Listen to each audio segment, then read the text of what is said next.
Alright, I just couldn't help myself. I had to react to Honest Trailer again. And this time it's for my favorite superhero movie of all time, Batman vs. Superman. I do believe this is actually the theatrical cut, so I feel bad. It's gonna be brutal. I have no doubt about that. So this should be fun, I guess. So I guess without further ado, let's get this reacting party started. This is Screen Junkies Honest Thriller Reaction Video 4. This is Jack's reaction for Screen Junkies Honest Trailer Batman vs. Superman. Regular Dawn of Justice, yes. Anyway, so let's get this reactive party started. I guess without further ado. Alright, let's go.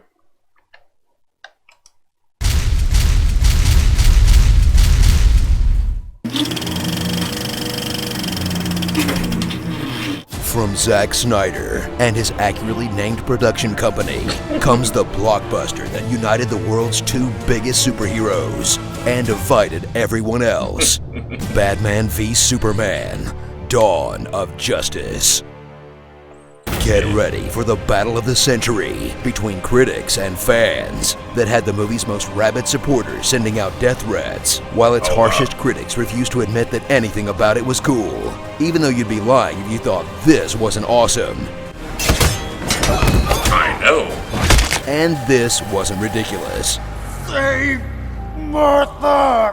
Why did you say that name? I know. Warner Brothers needed a surefire mega hit to keep pace with the MCU. Now, they're pairing a screenwriter who once said, Batman vs. Superman is where you go when you admit to yourself you've exhausted all possibilities, and a director who once said, Batman could get raped in prison. That could happen in my movie? Really strange choices in retrospect.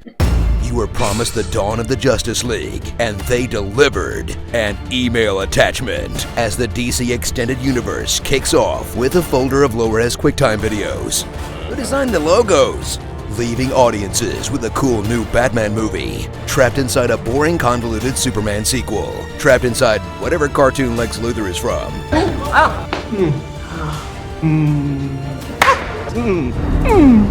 I'll learn. Ahoy, ahoy! And I am... no, what am I? What was I saying? Oh, come on, what's The that? Man of Steel you know and fear has returned. Lazy! And even he's not sold on the whole Superman gig. Superman was never real.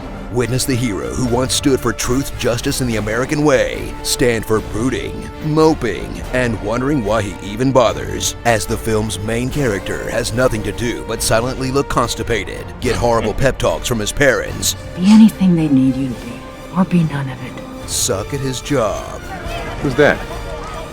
and refuse to fight back against his toughest opponent yet, cable news. I know. Superman was involved in the planning of this attack. He is not a hero. Must there be a Superman? Stop scowling and book an interview. Smile. Go to carpool karaoke and sing that 5 for Fighting song. I'm more than a bat.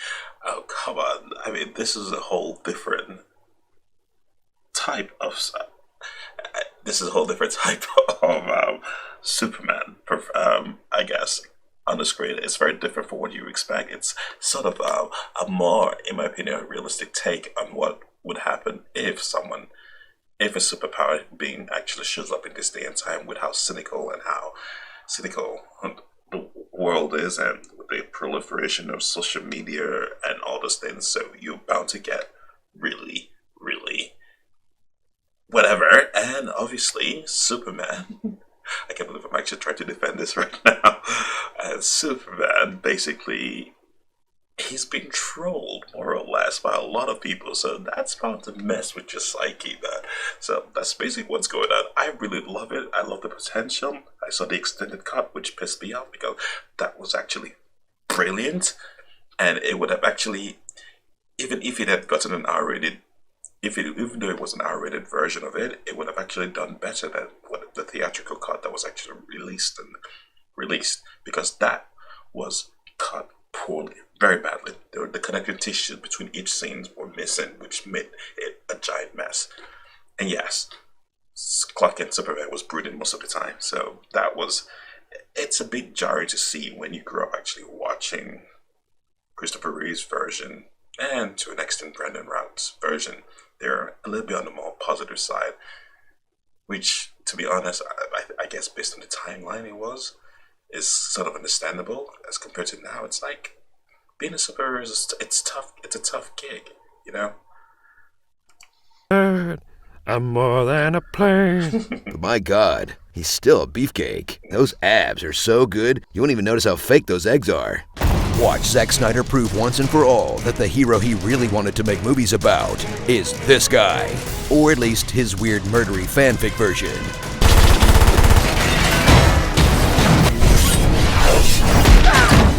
Ben Affleck shines as Batman, who's one part CrossFit bro, one part Superman, one part Tony Stark, one part Arkham video game, and one part actual bat? Thrill while the world's greatest detective finally gets to do some actual detective work, as the actor we all assumed would be the worst part of this movie is by far the best part of this movie. Tell me, do you bleed? Also, everything Wonder Woman did was really cool. Sorry if that seems kind of tacked on and out of place, but you know, so was she. She with you? I thought she was with you. Of course she's with you. You sent her an email like half an hour ago, remember? Watch the Dark Knight grow to hate Superman for clear, obvious reasons, while Superman grows to hate Batman back because Lex Luthor hired someone to kill a criminal Batman Brandon before he put him in prison, so that when Clark Kent refused to cover the local football team and investigated the Gotham Vigilante instead, he would conclude that... Look, I don't have time to explain the whole thing. Can we just roll Lex's plan real quick? Okay, let's see here. Okay, right, the CIA, let's see, okay, I don't even remember that part. Oh yeah, there it is. Okay, step 9A. It's because it was I forgot about that part. Pee in a jar? Man, this is complicated. You don't have to throw everything but the kitchen sink into your evil plan? And there's the sink. You've been waiting since you were a kid to see these two icons go toe-to-toe. Well, keep waiting for 2 f***ing hours through boring congressional hearings. Let me say at the outset that I'm grateful to our witness. So much journalism.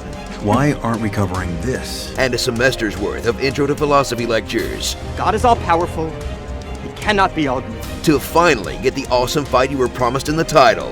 That ends after just 8 minutes because their moms have the same name. Martha! Okay, I have to say something about that. You see, I never actually made the connection until that scene. They both had the same name, and I was like, oh wow, holy crap, Marta Kent and Marta Wayne, and I was like, oh, how the hell did I go through all those years not realizing that they had the same name? So that was actually, it was cheesy putting it in there, but it sort of works. They had a connection. They had Martha. Alright, let's continue. I know Batman's hung up on his dead parents, but come on! He has the power to wipe out the entire human race, and if we believe there's even a 1% chance that he is our enemy, we have to take it as an absolute certainty. Having a mom changes none of that motivation, no matter what her name is. You can write all the essays you want, convincing yourself this was brilliant. Then again, dumb is a one-syllable word that covers it pretty well. So suit up for a film that was so highly anticipated, it could never have lived up to the hype, that had to deliver the fight fans have wanted to see on the big screen for decades, address the controversy around Man of Steel, make enough money to compete with Marvel, be a sequel to Man of Steel and a Batman solo movie, pander to Jar of Pea enthusiasts, form the Justice League, introduce Wonder Woman, The Flash, Aquaman, Cyborg, Lex Luthor, Parademons, Doomsday, Steppenwolf, the death of Superman? Whose idea was it to cram all this into one movie? They just burned through like 6 movies worth of good material. Ugh. But at least Suicide Squad looks pretty cool though, right? Starring Batfleck Forever, Last Son of Krypton, Lady in the Water, Jeremy's Iron, Hector Salamanca, Teenage Mutant Abomination Lord of the Rings Cave Troll, Max Landis. Worst product placement ever. What the hell is even happening here? I had to ask like 10 hardcore DC fans, and even some of them didn't know. Xena, Warrior cameo. A Democratic... Well, The Flash, basically, it's the events that were supposed to take place after the Zack Snyder's Justice League. The Flash has to go back in time to try to fix the mess that was made in order to prevent Superman from going to the dark side. It's a long convoluted thing which never really materialized because Warner Brothers, or I should say Zack Snyder, left the project, and Warner Brothers hired Josh Whedon and completely changed what was being prepped. All right, let's continue. Senator from Kentucky? Sure, why not? Tonight, a comedian died in Gotham. Martha Wayne and Martha Kent. Oh, now I get it.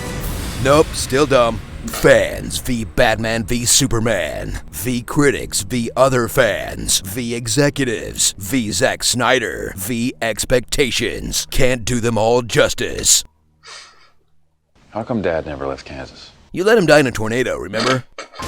Wish this Honest trailer was even longer? Well, then click the box on the left to watch the Batman v Superman Honest Trailer Ultimate Edition, which is even longer than the fight between Batman and Superman. It's uncut and uncensored, filled with even more jokes and rants we tacked on to get you to watch it twice, just like BvS did. And don't forget, starting this Thursday, we will be broadcasting live from... Alright, so I am going to go check out I didn't know they had the Ultimate Edition version. Let's see what they have to say about that. I don't know if I'm actually going to do it. Do it as a reaction video. But I just can't help myself. I've got to watch it. Alright, anyway. This is your boy Jack. Y'all take care. And I'll catch you on the flip side. Well, don't forget to subscribe. And the whole works. Sorry. I'm actually curious to see what they have in the Ultimate Edition. So I'm just going to stop this. Y'all take care. Y'all be safe out there. And peace.